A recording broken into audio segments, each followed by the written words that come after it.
좋은 아침입니다. 오늘 주시는 하나님의 말씀은 시편 147편 12절에서 19절 말씀입니다. 예루살렘아 여호와를 찬송할지어다. 시온아 내 하나님을 찬양할지어다. 저가 내 문빗장을 견고히 하시고 너희 가운데 자녀에게 복을 주셨으며 내 경내를 평안케 하시고 아름다운 밀로 너를 배불리시며 그 명을 땅에 보내시니 그 말씀이 속히 달리는도다. 눈을 양털같이 내리시며 서리를 재같이 흩으시며 우박을 떡 부스러기같이 뿌리시나니 누가 능히 그 추위를 감당하리요. 그 말씀을 보내사 그것들을 녹이시고 바람을 불게 하신즉 물이 흐르는도다. 저가 그 말씀을 야곱에게 보이시며 그 율례와 규례를 이스라엘에게 보이시는도다. 오늘의 제목은 그가 눈을 양털같이 펴시고 서리를 재같이 흩으시며입니다.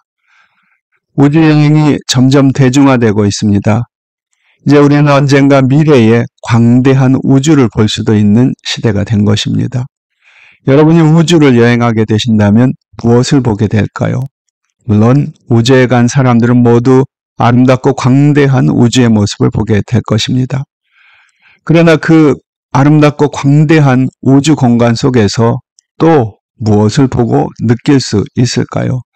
저는 크게 둘 중 하나일 것이라고 생각합니다. 한 부류의 사람들은 아름답고 무한한 우주 공간 속에서 그것을 지으신 하나님을 보게 될 것입니다.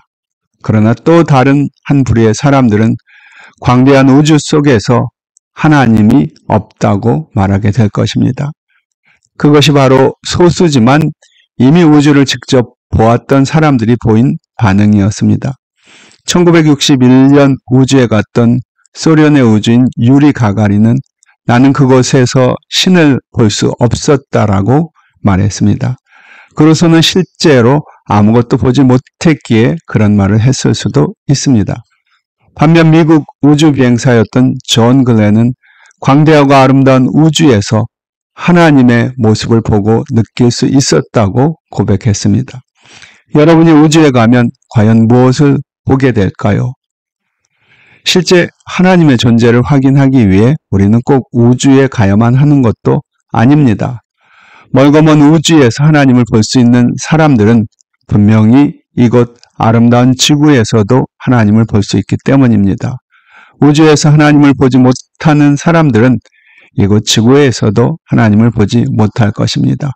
오늘 시편이 바로 그 증거입니다. 시편 기자는 하나님께서 우리를 위해 마련하시고 돌보시는 다양한 은혜의 방법을 바라보며 하나님을 찬양합니다. 저가 내 문빗장을 견고히 하시고 너희 가운데 자녀에게 복을 주셨으며 내 경내를 평안케 하시고 아름다운 밀로 너를 배부르시며 하나님은 험한 세상 가운데서도 우리 삶의 평화와 안전을 지키십니다. 그 은혜를 누리며 사는 사람들은 그 속에서 하나님의 손길을 느끼고 보는 것입니다.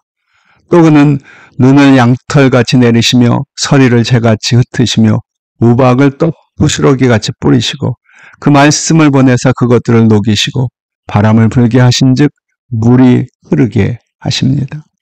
시편 기자는 이렇게 하나님이 창조주의 손으로 우리의 모든 필요를 공급하시는 모습들을 보면서 하나님을 찬양하지 않을 수 없다고 고백합니다. 그러나 실상 이 시인이 고백하는 장면은 지구상의 모든 사람들이 다 보는 것이기도 합니다. 열린 믿음의 눈으로 세상을 보는 사람들은 그 속에서 다른 사람들이 보지 못하는 것을 보는 것입니다. 그렇게 믿음의 눈으로 보면 지구를 포함한 우주의 어느 곳에서나 모든 것에서 다 하나님을 볼 수 있습니다. 믿음이 깊을수록 우리는 더 많고 깊은 것을 보게 될 것입니다.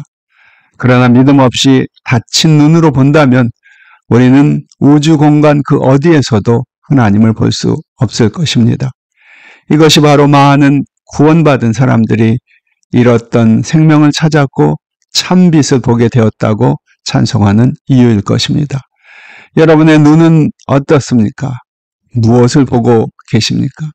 여러분의 눈은 과연 하나님의 손이 양털처럼 눈을 펴고 서리를 재처럼 흩트리는 것을 보고 계십니까? 그가 밑풍을 휘젓고 물이 흐르게 하는 것을 보고 계십니까?